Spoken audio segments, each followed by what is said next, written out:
By the way, Father David Nix is also a former first responder, so he fits well into the show. He was a paramedic over in Denver, Colorado, so he definitely fits into the Jesus 911 modality here. Absolutely. Father, are you there? Yeah, can you hear me? Yes, I can see you. Okay, good. Yeah, I switched to the computer. Finally got the right app on that. Okay, Father, so dispensationalism is it's a modern theological system from within Protestantism. They take more of a literal view of a lot of the verses, especially in the book of Revelation, like the 1,000-year reign of Christ. And this is why they're always raising money, especially through the TBN channel for Israel, because they figure if they rebuild the temple, this is going to precipitate the second coming of Christ and the 1,000-year reign of an earthly government with Jesus Christ as the head. And so go ahead and as you were talking about dispensationalism, continue on what you were talking about.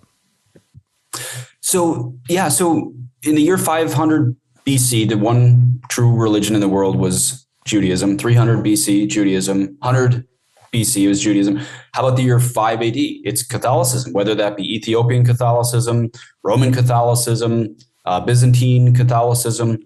What was the one true world religion in the year 100 AD? Catholicism. 500 AD, Catholicism.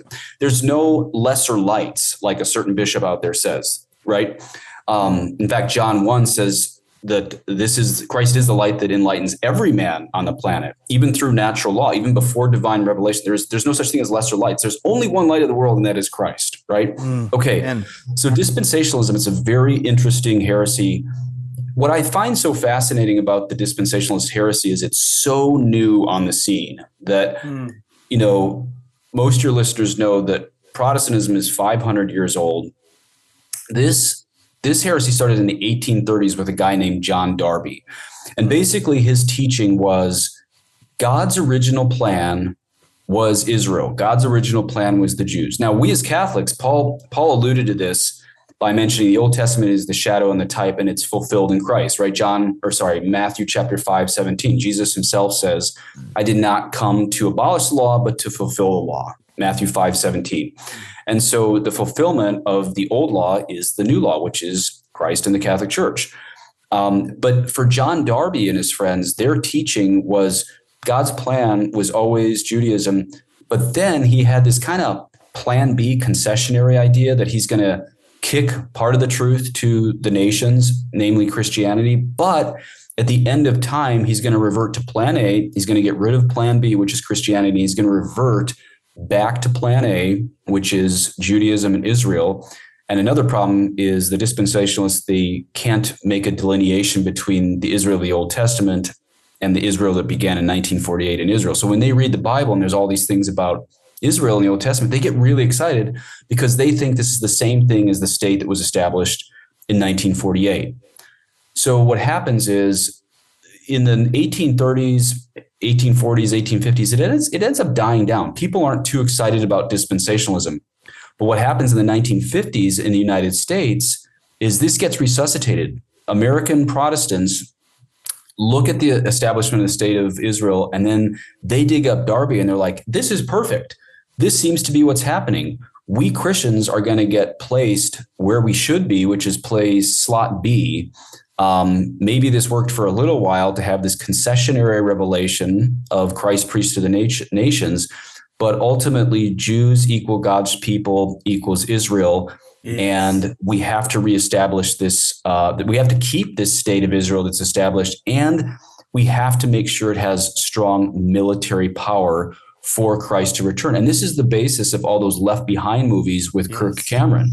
And Kirk Cameron does some really good work on the same social topics that we're all on, but you would think someone as smart as him would realize that this was an idea that came about in we're not even talking like late church fathers or even like early Protestant heresy. This is really late Protestant heresy. Nothing new under the sun, Father. That's what Solomon said. That's true, actually. Yeah, but Father, but I got to tell you, it's interesting that you say that, what you just said, because I'm a revert. I left the church for quite a while as a Protestant, and I can remember being a practicing Protestant feeling jealous that I wasn't one of God's chosen people. This is how they present the gospel in such a way where you truly do feel like I'm second fiddle here. I mean, God has his special people. And for these Christian Zionists that promote this gospel, nothing could be further from the truth. As you know, Father, the New Testament tells us that the church is the Israel of God. That's right. That's right. And sometime, in seminary, we learned to say it's the new Israel, and that's fine because there is, the book of the Apocalypse talks about the new Jerusalem. But the problem in only saying the new Israel is it kind of keeps in our back pocket the notion that there is also the old Israel that has all these claims on things.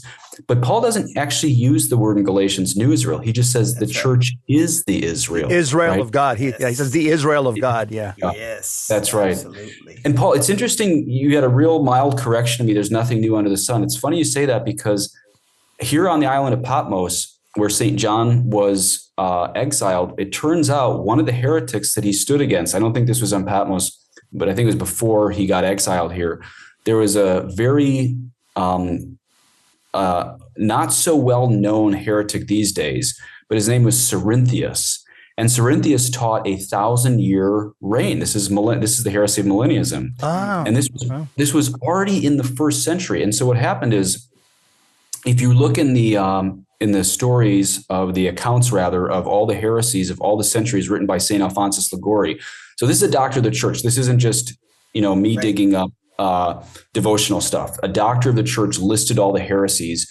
And in his whole section on first century heresies, Cerinthius, however you say his name, he was teaching Christ was not divine. He believed in 1,000-year earthly reign, much like dispensationalists do. And get this, guys, John ran into him. I don't know if this was in modern day Turkey or modern day Israel or modern day Greece, but he ran into him at what St. Alphonsus Liguori calls a bath. But this doesn't mean they were sharing like the same bathtub, of course, right? This was more like probably an ancient gym, like almost a bathroom to a gymnasium, right? Yeah. He runs in and he says, and St. John says, "Let us flee lest the walls fall down upon us." And so John, he wouldn't even be in the presence of a heretic like that. Wow. And he left, and actually all the walls fell on him and killed him right there. On the heretic, it fell on Cerinthius, the heretic. So even though I made a video on this that I just put out about an hour ago, even though John was the apostle of love, everything he talks about is supernatural charity. Part of supernatural charity is heavily fighting heresies like this, including millennialism. Right. So we can't say love has nothing to do with fighting heresies, because that's exactly what he did. And just like Paul said, nothing new under the sun. Millennialism is part of dispensationalism that John, who was on this island, was fighting 2,000 years ago.